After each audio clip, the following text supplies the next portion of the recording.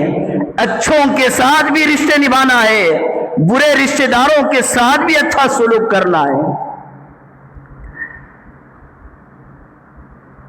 جب اللہ کے نبی صلی اللہ علیہ وسلم پر پہلی وحی نازل ہوئی, حضرت جبرائیل امین نے سینے سے لگا کر دبایا. حضور بے چین ہو گئے, گھبرا گئے, اور اتنا گھبرا گئے جان جانے کا ڈر محسوس کرنے لگے. گھر آئے, اما خدیجہ سے کہا زمبلونی زمبلونی, مجھے کمبل اڑا دو, مجھے کمبل اڑاؤ, جان جانے کا ڈر محسوس ہو رہا ہے. اما خدیجہ نے اس موقع پر رسول اللہ صلی اللہ علیہ وسلم کی جو صفات بیان فرمائی, بخاری کی حدیث ہے, انک لتصل الرحم وتکسب المعدوم, آپ رشتہ داری نبھاتے ہیں, مہمان نوازی کرتے ہیں, بے سہاروں کا سہارا بنتے ہیں, اللہ آپ کو کیسے ضائع کرے گا. رشتہ داریاں نبھانا سکھایا. ایک حدیث میں آتا ہے, فرمایا جناب محمد رسول اللہ صلی اللہ علیہ وسلم نے, جو بندہ یہ چاہتا ہے اس کی عمر بڑھ جائے, اس کی روزی بڑھ جائے, اسے چاہیے کہ وہ رشتے نبھانا شروع کر دے. رشتے نبھاؤ گے, ایک تو عمر میں برکت ہوگی اور دوسرا تمہاری کمائی میں بھی برکت ہوگی. ایک اور حدیث میں آتا ہے, فرمایا جناب محمد رسول اللہ صلی اللہ علیہ وسلم نے, جو بندہ یہ چاہتا ہے کہ وہ بری موت نہ مرے, اچانک کی موت نہ مرے, ایکسیڈنٹ کی موت نہ مرے, توبہ کی توفیق ملے بغیر نہ مرے, فرمایا رشتہ داریاں نبھانا شروع کر دو. بڑی تاکید فرمائی رسول اللہ صلی اللہ علیہ وسلم نے. اسی لیے شریعت کا حکم ہے, اگر کوئی بندہ صدقہ خیرات کرنا چاہتا ہے, زکوٰۃ دینا چاہتا ہے, تو پہلے اپنے رشتہ دار غریبوں کو دیکھے. بھائی غریب ہے, اپنی زکوٰۃ بھائی کو دے دو. بہن غریب ہے, اپنی زکوٰۃ بہن کو دے دو. چاچا ماموں خالہ پھوپھی غریب ہے, سالہ سالی ساس سسر داماد, یہ وہ رشتہ دار ہیں اگر غریب ہیں, انہیں زکوٰۃ دو, انہیں اپنی صدقہ خیرات پہلے ان کو دو. کیا ہوگا؟ زکوٰۃ دینے کا بھی ثواب ملے گا, دکھ درد میں رشتہ داری نبھانے کا بھی ثواب ملے گا, ڈبل ثواب شریعت نے رکھا ہے. حضرت زینب رضی اللہ عنہا رسول اللہ صلی اللہ علیہ وسلم کے پاس پہنچی اور پوچھنے لگی. پہلے زمانے میں کیا تھا, ہر ایک کا مال اپنا اپنا الگ شمار ہوتا. بیوی کی پراپرٹی بیوی کی, شوہر کو اس میں دخل دینے کی اجازت نہیں تھی. شوہر کی پراپرٹی شوہر کی, بیوی کو اس میں دخل دینے کی اجازت نہیں تھی. آج کل کی طرح نہیں, تیرا کیا میرا کیا, سب ہضم کر گئے. اس زمانے میں ہر ایک کی پراپرٹی مال الگ الگ شمار ہوتا تھا. تو حضرت زینب آئے, حضور سے پوچھنے لگی, یا رسول اللہ صلی اللہ علیہ وسلم میں صدقہ کرنا چاہتی ہوں, میرے پاس مال ہے اور میرا شوہر غریب ہے, اس کے پاس مال نہیں ہے, تو کیا میں اپنا صدقہ اپنے شوہر کو دے سکتی ہوں؟ حضور نے فرمایا ڈبل ثواب ملے گا. کتنا جوڑ کے رکھا حضور نے. اور یہاں یہ بات یاد رکھو, صدقے سے مراد نفل صدقہ ہے. بیوی شوہر کو دے سکتی ہے, شوہر بیوی کو دے سکتا ہے. نفل صدقہ, زکوٰۃ ایک دوسرے کو نہیں دے سکتے. نفل صدقہ میاں بیوی ایک دوسرے کو دینا چاہے تو دے سکتے ہیں, اس سے ڈبل ثواب ملے گا. اور اللہ کے نبی صلی اللہ علیہ وسلم نے صرف مسلمان رشتہ دار ہی نہیں غیر مسلم رشتہ دار ہی کیوں نہ ہو ان کے ساتھ بھی حسن سلوک کا حکم دیا۔ حضرت اسماء فتح مکہ کے موقع پر حضرت اسماء بنت ابی بکر رضی اللہ عنہا، ان کی والدہ جو کافر تھی اور ان کے نانا یہ بھی کافر تھے، یہ دونوں آئے حضرت اسماء کے پاس کچھ مالی تعاون کی درخواست لے کر۔ ماں نانا دونوں آئے مدد مانگنے کے لیے۔ تو حضرت اسماء بنت ابی بکر حضور کی خدمت میں پہنچی، پوچھا یا رسول اللہ صلی اللہ علیہ وسلم، میری ماں اور میرے نانا میرے پاس آئے ہیں مالی تعاون کی درخواست لے کر، لیکن وہ دونوں کافر ہیں، کیا میں ان کی مدد کر سکتی ہوں؟ فرمایا جناب محمد رسول اللہ صلی اللہ علیہ وسلم نے رشتہ داری نبھانے میں کفر اور اسلام نہیں دیکھا جائے گا، رشتہ داری دیکھی جائے گی۔ اگرچہ کہ تمہارے رشتہ دار کافر ہی کیوں نہ ہو، تم رشتہ داری نبھاؤ، ان کی مدد کرو، ان کا تعاون کرو، ان کے ساتھ حسن سلوک سے پیش آؤ۔ یہ ہے اسلام۔ قرآن مجید کی آیت اللہ تعالیٰ فرماتے ہیں لن تنالوا البر حتى تنفقوا مما تحبون، کہ تم اللہ کی راہ میں اپنی پسندیدہ چیز، اپنی محبوب چیز اللہ کے راہ میں دو گے تبھی نیکی ملے گی۔ گھٹیا چیز اللہ کے راہ میں دو گے تو آپ کو نیکی نہیں ملے گی۔ جب یہ آیت نازل ہوئی، حضرت ابو طلحہ رضی اللہ عنہ، ان کا ایک کھجور کا باغ تھا بالکل مسجد نبوی کے اپوزٹ، تو یہ حضور کی خدمت میں آئے، اور یہ وہی باغیچہ تھا جہاں حضور ٹھنڈک حاصل کرنے کے لیے بیٹھتے تھے، صحابہ کی مجلس بھی لگتی تھی۔ حضرت ابو طلحہ آئے، کہنے لگے یا رسول اللہ صلی اللہ علیہ وسلم، اللہ تو کہتا ہے کہ اپنی پسندیدہ چیز میرے راہ میں قربان کرو۔ یا رسول اللہ، میرے باغوں میں سب سے پسندیدہ اور محبوب باغیچہ اگر کوئی ہے تو مسجد نبوی کے سامنے جو باغیچہ ہے، یہ باغیچہ مجھے بہت پسند ہے، لیکن میں اسے اللہ کے راہ میں دیتا ہوں۔ حضور نے فرمایا واہ واہ، کیا بہترین صدقہ تم نے کیا ہے، البتہ میری رائے یہ ہے غریبوں کو دینے کی بجائے اپنے رشتہ داروں کو دے دو۔ حضرت ابو طلحہ اپنے چچیرے اور ممیرے بھائیوں میں وہ صدقہ کر دیا۔ پہلے اپنے رشتہ داروں کو کھلاؤ، پہلے اپنوں کو دیکھو۔ حضرت میمونہ رضی اللہ عنہا، ان کے پاس ایک باندی تھی، انہوں نے آزاد کر دیا۔ حضور گھر آئے، دیکھا باندی نہیں ہے، پوچھا کہاں ہے باندی؟